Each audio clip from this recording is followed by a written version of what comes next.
Now let's check in with our movie reviewer, the man who makes the movies, Paul Lowe.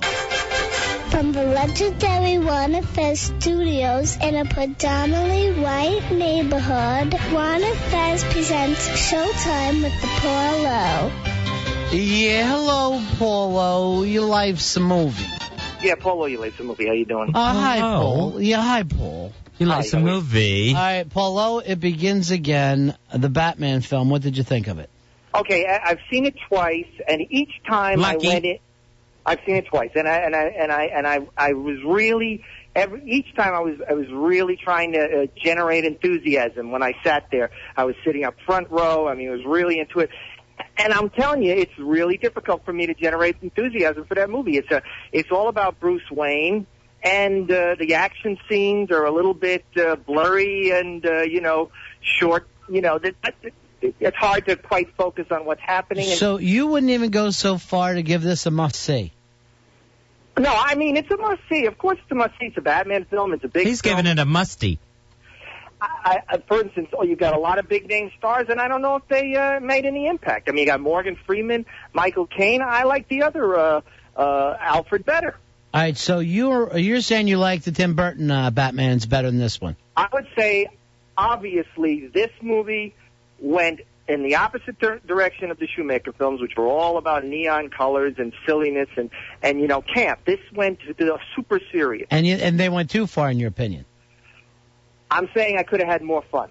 Fezzi, not to back him up here, I'll let you two guys debate it out a little bit, but I do agree you weren't sitting on the edge of your seat in this film like you do with a lot of kind of summer cliffhangers, blockbusters. I thought it was a great move away from the silliness of the last one. But I'm saying, to defend his one point, you're not really sitting there holding onto your chair, watching it the way you watch a lot of summer films. I was sitting there holding my chair, and I was trying and really trying to get into the...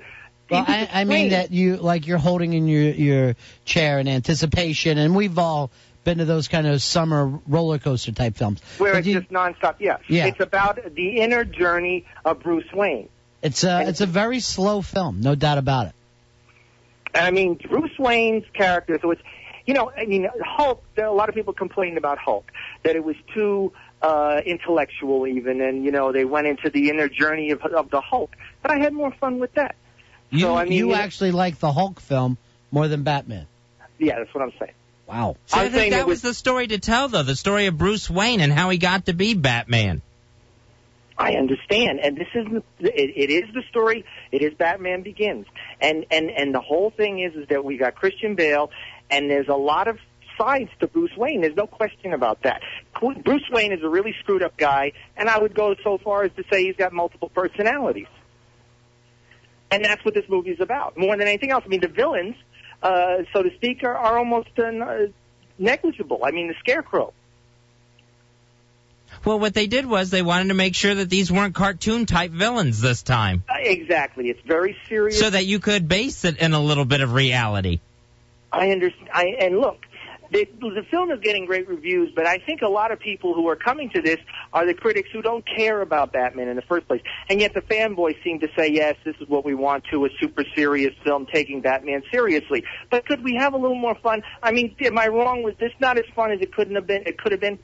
I don't think it attempted to be a fun film. I don't, I got to agree with you for that. My only real beef was I didn't think it had the right kind of music.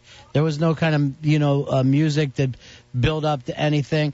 It was a little long in different parts for me. Like a lot of the stuff where they showed his training could have been done a lot quicker. And some of the action stuff I just felt like, all right, I get it. That damn car was driving around for 15 minutes. I was bored to death. Were pretty exciting. The car, I mean, obviously they were trying as best they could to base everything in reality. Everything that happened could be plausible. I mean, they got this wing or cape or whatever where he flies with it. It was based on a technical reality, supposedly scientifically could be done.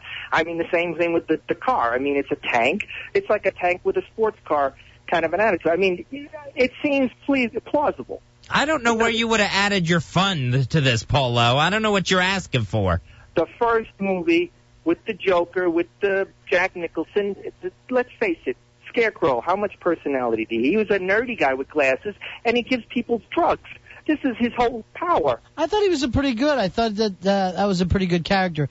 I understand that you didn't get the Joker this time, that they want to give that to you next time, and this was, kind of real one.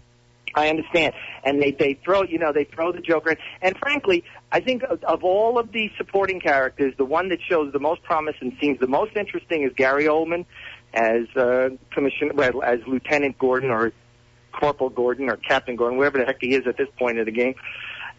Eventually, Commissioner Gordon. All right, now, has he changed your mind on this, Fez? I don't see defending your best movie ever thing. Are you shocked that he doesn't like it, Fezzy? Yeah, I'm really shocked because I didn't think he liked the last ones. I thought everyone was convinced that, let's say the Mr. Freeze one, the Riddler one, were just really, really bad and too campy and too cartoonish. And I'm shocked that when they take it the other direction, Paul Lowe, for instance, isn't happy there either. Now you're saying, basically that I can't, there's no pleasing me, is what you're exactly. saying. But let's just say this: is it possible that these things just don't really translate to film? That if you're really a fan of the comic book and of that legend, they don't necessarily translate very well to film. The place where they're at their best maybe is in a comic book form. I guess what the problem is, you can't please the hardcore comic book fans and the summer movie-going fans. Look, I'll say this. Look, Sam Raimi has the sensibility to turn a comic book into a movie. I don't know. Let me check with Fez. Fez, Spider-Man or Batman? Which do you prefer right now? Batman. Over the films. Yeah, Batman. Interesting, and I respect your opinion. I'm saying Christopher Nolan's trying to make a psychological... I'm not a big fan of the Spider-Man films. I find them too kiddyish for me, personally. Okay, so this is clearly a more adult film. We can all agree on that. It does not pander to the kids in any way.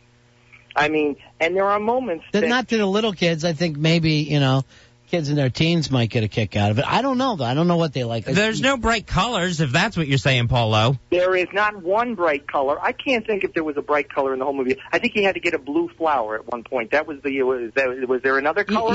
There was a couple things that they did that I didn't like, that I thought that they tried to do action movie-wise, like having the little kid, Batman will be here, like the little Santa Claus kid, or those kind of, I got to get me one of those type jokes. I'm like, I'm so far over that, but I thought it was I thought it was a good film. I wouldn't go back to see it again or anything like that. And I definitely wasn't caught up like, oh my God, this is blowing me away at any time. But it was very watchable. Yeah, it was watchable. It's a must-see. Sure, you're going to get your money's worth. That's all fine, well and good. The thing is, there are moments here and there, like the moment when Scarecrow get his own drug and then he has to look at Batman's face. That's a great moment. Yeah, I agree with you there. I liked when people saw Scarecrow too and got freaked out. But I don't know. I don't want to give away the whole thing for people. Everybody should know those two parts, though. In the comic books, does he have that fear drug, Scarecrow? Yeah, he constantly is putting that on people. Brian, you're running Fez. Yeah, I'm completely in agreement with Fezzy here. I think this movie is really for true Batman fans, and I wanted to ask Fezzy if he's read the graphic novels like Batman Year One and Dark Knight that they're kind of basing it on. Yeah, I read those. Yeah. Yeah, those are. I think that's why it's kind of more for the comic, because it's supposed to be darker. But why wouldn't they just go and do the Frank Miller one? Why would they go and do this one? I kind of was curious about that. I think it would have been great with making some movie. I think it'd be a little too violent for mass public, though, probably. All right, let me check with you on the comic book one. Would you say you preferred Batman or Sin City? Sin City. Yeah, I think Sin City is still at my number one with Batman right behind it. Yeah, Sin City I definitely thought captured a lot more. What about you, Polo? Yeah, well, Sin City... You like everything better than Batman, I guess.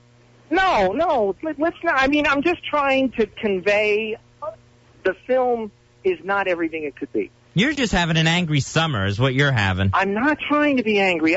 Believe me, I tried. I tried so hard. You wouldn't believe how hard I tried to like this movie, more than I did. I liked it. Let's just say I liked it, okay? I'm not trying to fight with anybody on this. I really wanted to love the more. That's all I'm saying. Hey, Mike, you're on Run of Fez. Hey, man, you guys are giving away some parts of the movie, and people haven't seen it yet, man. What part did you think we ruined for you? Something about Scarecrow looking at Batman's face, taking his own drug. I have no idea what that's about. All you got to do is watch the trailer. The trailer, you know what? I saw that Kurt Russell thing today, and it looked really cute. It was like a kid's movie. But by the time it was over, I felt like I watched the entire movie. Yeah, they went way too far in that trailer again. They do it in every single one. And I was really happy with the War of the World, the first trailer.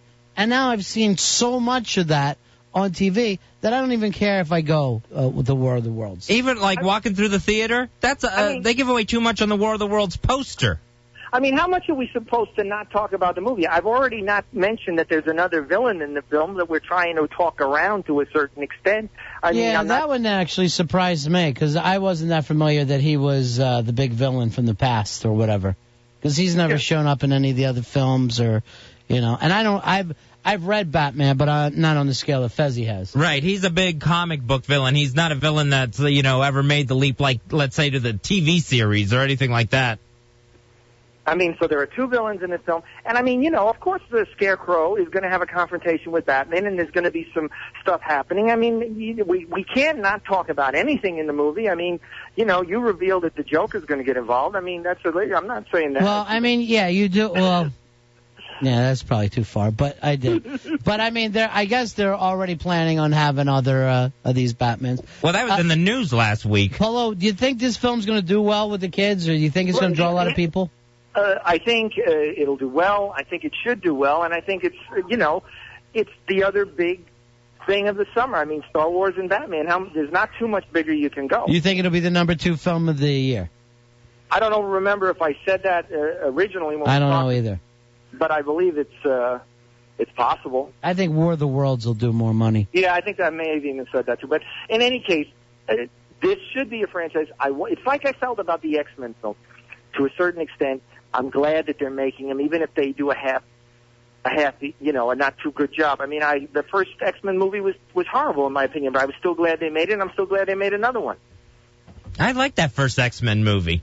Oh, well, I'm not going to get into that conversation, but I'm just saying, okay, and then you have the whole thing with Christian Bale. Was Christian Bale a better Batman than Michael Keaton? Fezzi said far and away. Fezzi's got Michael Keaton as his #3. Behind Val Kilmer. Oh, my God. Okay. Oh, don't have a heart attack over it, Polo. Okay. I mean, well, I like Michael Keaton a lot, but I mean, as an actor and as a person, I guess, I don't know, man. I even liked White Noise at the beginning of this year, but I'm just saying he's going to be in Herbie Fully Loaded. I mean, and that's embarrassing. You know, he could even be the Joker.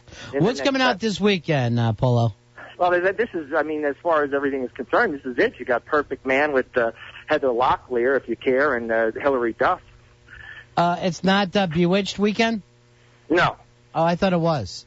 No. So it's just all Batman. You know, it's got to be all Batman. It's a big. So Chris Nolan, you know, who did Memento. I mean, he's obviously trying to bring you know, a lot of status and integrity to the Batman movie, and I think he's done it. I'm just saying it could have been more fun. I'm not trying to bring this down. I'm not trying to, you know, disagree with Fez. I know Fez, but why would you say Michael Keaton was the third best Batman? I just don't think he had the look. I don't think he pulled it off. He was the quirky, goofy Bruce Wayne and Batman. If anything, I think that Christian Bale was best when he got quirkier. Christian Bale looks great in the Batsuit, and he does a great Bruce Wayne. He goes through all those facets of the Bruce Wayne character.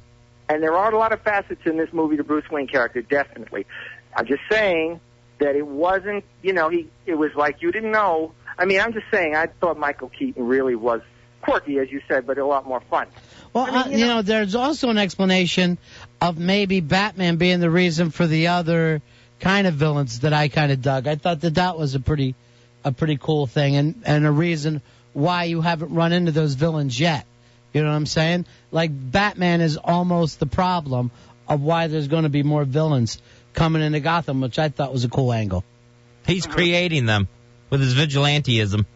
Well, not so much that, but with his style. You know what I mean? That it's going to create weirdos. Here's Chris. Chris, you're on Run of Fez. Hey guys, Fez, are you telling me that prior to Christian Bale, Val Kilmer was your number one Batman? Yes. How? There was only 3. No, there were 4. But I'm saying Kilmer was Before awful. this one, he's saying. Right, yeah. Before this one, it was Val Kilmer, Michael Keaton, and George Clooney for me in that order. But Val Kilmer's awful. Like, what do you like about him? I just thought he made a better Batman. I thought he was more of that to himself Dark Knight. That gloom and doom guy. So you're saying Michael Keaton is a scrawny guy, is what you basically are attacking Michael Keaton for being a thin, short guy or something like that. That seems to be the attack. Hey, to each his own, guys. Thank you. Val Kilmer, I mean, I love Val Kilmer, but still, I don't know. But Christian Bale... I thought he had the weirdness that a Bruce Wayne and a Batman would have more than Michael Keaton had. Okay. You're okay. Okay, now, getting down to the supporting characters, you've got Morgan Freeman, big Oscar winner. You know... I liked him in it. Yeah, I mean, exactly. They all sort of just showed up for the paycheck. Oh, I mean, you know, when it comes right down to it, you got Michael Caine trying to make Alfred a little bit more of like a father figure almost. I liked him too. I liked all of them. I thought the supporting cast was really, really good till we got to the lady lead. I agree with you there. She was the one that really kind of ruined it for me. Okay, Katie Holmes. Okay. Yeah. I'm not sure. Again, I wasn't... I didn't But she even ruined Wonder Boys for me. I mean, you just run through it. I've never been a fan of her acting. I never believe her. I just think she's a cute girl. I didn't see the chemistry there. That was another little problem for me, too. Because, you know, we just came from Mr. and Mrs. Smith with Brad Pitt and Angelina Jolie, who burnt up the screen together. I mean, you know, there wasn't the same kind of chemistry. I got to agree with you there. And I would say Mr. and Mrs. Smith is a better summer movie than this Batman. Hey, Henry, you're on Run of Fez. Yeah, hi. I haven't seen the movie, but I do know that this guy is just a pandering loser. He's equivocating everything. This guy is just pathetic. All right, Polo, he's calling you pathetic. Oh, I thought he was talking about Christian Bale. No. Angelina Jolie and Brad Pitt light up the screen and sizzle. This guy just wants to love everything. Who's paying him? What corporation? First of all, Well, Viacom. I don't love you. He represents Viacom, Paramount Studios.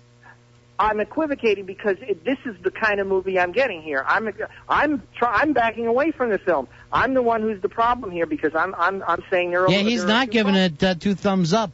Fezzi's saying it's the best. Everybody, every bad thing he says about the movie, he wants to just, you know. Then he takes it back. You're backpedaling all the time. Yeah, you do backpedal, Polo. I'm not. This might be the last movie you review for us. Look, who is there? And I guess that guy just ran away. I mean, I wanted to, you know. Well, you know, you had to make your point a little quicker. Here's Paul, you're on Run of Fez. Hey, you're talking about Batman. I think Adam West was clearly the best Batman. Maybe Adam West has ruined everybody and ruined the Batman franchise and what they think it's supposed to be. I think maybe some people walk in there expecting to see it. You know, that TV show in a longer form where you're using the bat shark repellent and stuff. Yeah, but that one is funny. When they did the movie, you got to admit, and they couldn't find anywhere to throw the grenade. Mark, you're on Run of Fez. One of the worst things about every Bruce Wayne so far is the way they never try to conceal, really truly try to conceal who his identity was. He's the same character in costume or as Bruce Wayne. Christian Bale was drunk, he had strippers, he was buying hotels, he was doing all this crazy off-the-wall stuff, so nobody would in a million years associate the two and therefore protecting his identity. I thought that was strong. But then he let somebody know, and that was frustrating for me. That always, I hate that in every comic book movie. Yeah, and you would never do that in the book itself. You totally protect the identity. Go ahead, Paulo. One of the best things about this movie is which is not all that often, you actually get to see Batman, and he talks. He is very impressive, and he is very frightening and scary kind of a guy. All right, here's Ted. Ted, you're on Run of Fez. Hey, guys, you're talking about the Adam West and how it could have gone that route. Here's a little interesting fact I read not too long ago, that back in 86 or 87, when they were getting ready to do the first Batman with Michael Keaton, they were going to go in a different direction. They were going to have Bill Murray play Batman and Eddie Murphy play Robin. But it didn't come together, and they decided they wanted to go the darker route, so you got Tim Burton and Michael Keaton. All right, thank you very much.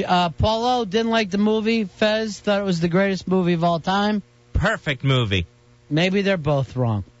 We're going to take a break. Thanks, Paulo. Yes, sir. I liked it, but I'm we're not going to be able to use you anymore. I'm just trying to backpedal here. Yeah, you're backpedaling and you pander. We got to take a break. Right back. Ron and Fez Show.